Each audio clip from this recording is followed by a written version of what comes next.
Hello, kayo dadalhin ko sa kaibigan ko sa Mandaluyong at ibibigay ko sa inyong kayamanan yung naitago ko sa puno ng balite. Ang pagkasawi ng angkan mo ay dulot ng aking ama.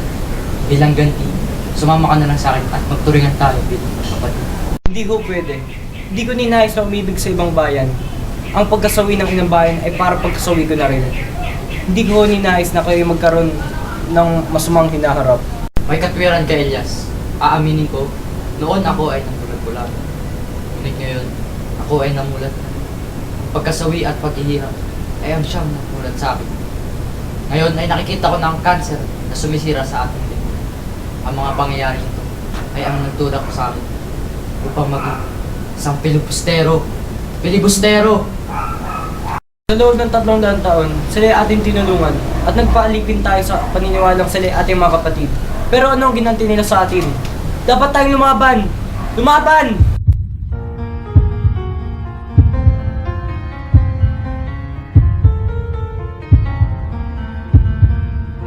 Humiga po kayo at magtago. Senyor Ibarra, marunong po ba kayo mamangka? Huli na po tayo. Ako po'y lulundag para sila ilayo at iligtas niyo po inyong sarili. Alam mo, senyor.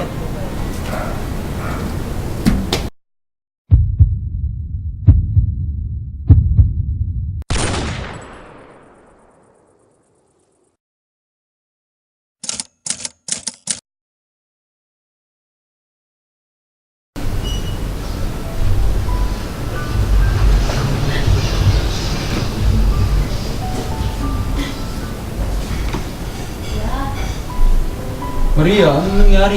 Nag-away ba kayo ni Linares? Anong problema? Nakakasama yan sa'yo. Ako po ba'y mahal kong talaga? Anak, anong tanong yan? Nagkita muli kami ni Ibarra nung isang gabi habang ako'y nagpapahinga. Dumating siya. Tumakas lamang siya. At tumalon sa aming pader. Nagkausap muli kami. Hindi nagbago yung nararamdaman ko sa kanya. Pakiusap, Ama. Sirain niyo yung kasal namin ni Linares. Maria, huminahon ka. Hindi. Ngayon patay na si Crisostomo, wala na rin akong panahon para mabuhay pa.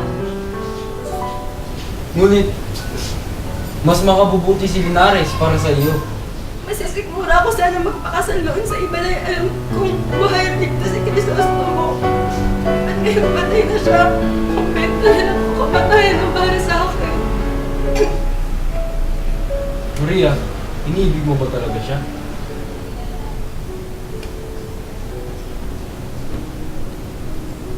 Anak, patawarin mo ako kung ako ang naging dahilan. Ngunit, si Ibarra, hindi niya kaya ipagtanggol ang kanyang sarili. Paano na lamang ang magiging anak ninyo? Hindi niya kaya ipagtanggol ang kanyang mga karapatan. Ano ang magiging kinabukasan ninyo? Mahal niyo po pala ako eh. Huwag niyo akong hayaang maging sawi habang buhay. At ngayon patay na si Crisostomo. Nais ko pong magmongha. Magmongha? Hindi mo alam ang iniisip mo, Maria. Sa loob ng kumbento, tanging mga pader lamang ang makakarinig ng mga hiling mo. Paniwalaan mo sana ako, anak. Kumbento o kamatayan? Maria, ako'y matanda na. Hindi na kita kayang alagaan pa.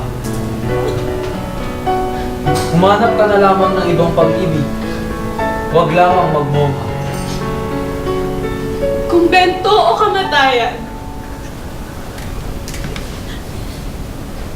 Kung ibig mo magmongha, Maria, sige. Ngunit, huwag ka lamang mamamatay. Diyos ko, huwag niyo pong idamay ang aking anak sa kamaliang nagawa ko.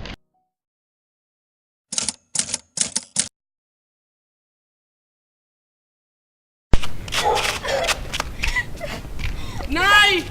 Naku, Nay! Chinelas mo, oh! Nay! Nay, no, salamat sa'yo. Pinili ko sa'yo ito, 700 lang to sa Divisoria eh. Pakailan ko ba? Hindi nga ako nakaano-ano eh. Sino ka ba? Ako si Basilio, Nay, hindi mo na ako kilala. Ano ba nangyari sa'yo, ha? Mulot-mulot ng mga dahon sa tabi-tabi. Buti na kasano ko pera, ba't tahon?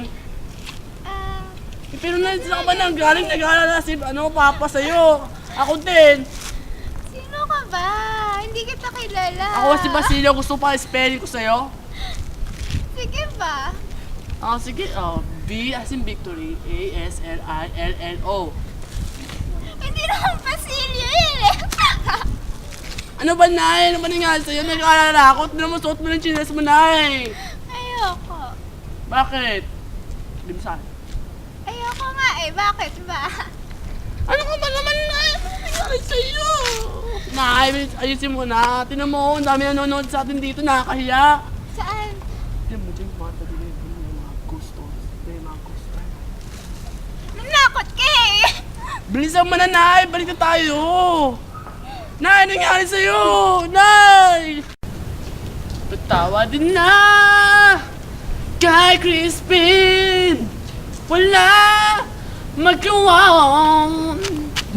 Ano ba? Bata, Ano ba gusto mo, ha? nanghihina na ako. Hindi mo, galing ko ako kumanta eh!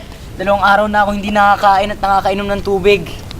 Oo, ang pakay ko, ha? Ano bang balak mo dito sa nanay mo?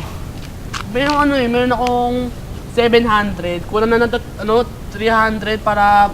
Kasi 1,000 yung Manila Memorial Chapel. 300 pa? Sige, ganito gawin mo. Sa kabilang dako ng ilog, may makikita kang kawayan. Sunugin mo ito kasama ng bangkay namin ng iyong ina. Ha? Sunod naman na gagawin mo, kukain mo sa puno ng balete.